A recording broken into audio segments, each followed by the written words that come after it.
If you are eligible for a VA loan may not actually be the best choice for you depending on your circumstances. So, here's some quick things that I have learned through my career in real estate and being able to make sure that you are making the best financial choice for you, for your family, and just for your home buying process. Because here's the thing is that if you are eligible for a VA loan, thank you so much for your service. And I definitely want you to be able to get as much benefit out of those VA benefits as possible. Those were things that were promised to you. Those are things for you to take advantage of. But overall, I have seen too many veterans waste money because they have looked at VA loans from a different lens. And guess what? Loan officers have not been truthful with them. So here's a couple of tips on what to look out for on VA loans. Don't forget about the funding fee. I have been shocked with how limited some of these lenders have disclosed from the very beginning, just in those very beginning approval processes.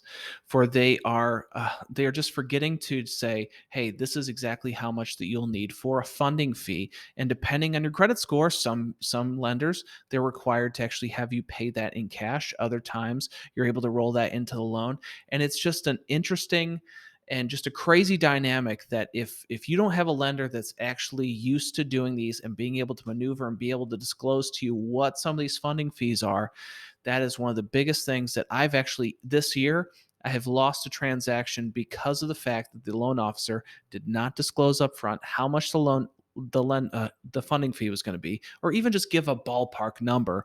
Because if they would have had that, they wouldn't have wasted time, effort, energy, and more importantly, money on the house that they really, really wanted. And unfortunately, now they were forced to not be able to purchase it. So, or they couldn't afford it, I should say. They weren't qualified anymore. So this is such a big deal to be able to get all the information first and watch out for that funding fee and know exactly how much it is that's actually going to cost you. Yes, VA loans are actually assumable, and that is one thing that is a huge benefit potentially.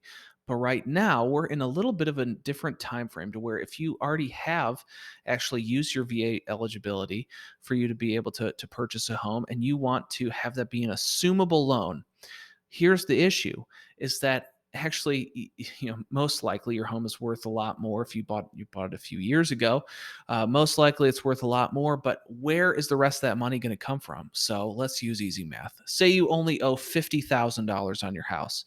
Your home is now worth $100,000. Where is somebody going to come up with that cash to be able to pay you that additional $50,000 that your home is worth just so you can use that assumable loan because just to market your property that's saying, "Hey, I've got a loan with a low interest rate." Since they can't borrow anymore, they're going to be forced into doing some sort of second mortgage anyway, and it really isn't going to work out. And it's probably pretty messy trying to get a buyer with being able to assume your VA loan. So that is one thing to make sure and double check. I'm not saying this is the case for you, but also double check and make sure what eligibility that you're able to use that. So if you do find that doing an assumable loan is the best case scenario for you and you're able to do that, great.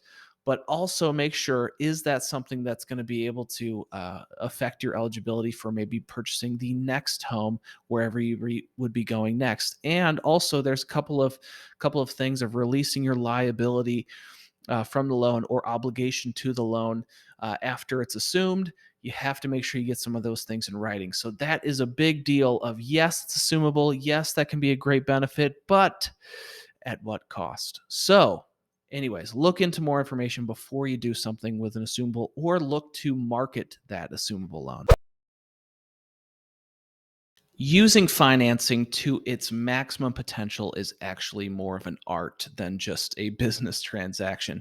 And with the VA financing, it is even more so an art because you have to be able to figure out what are some of those nuances that you actually are eligible for.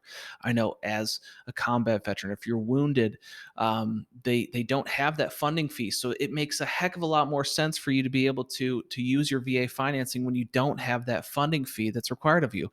Oh, guess what? There is actually some banks out there.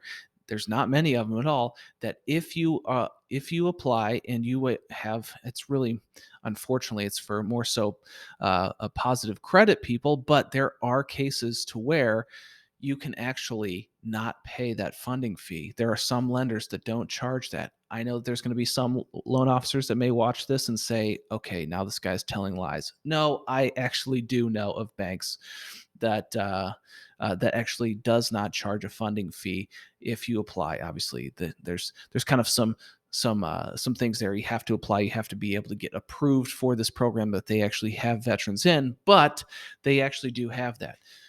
Now, on the other side, this is the biggest thing. Is this an actual good thing for you to use on all transactions? Again, you earned it. Use it if you can.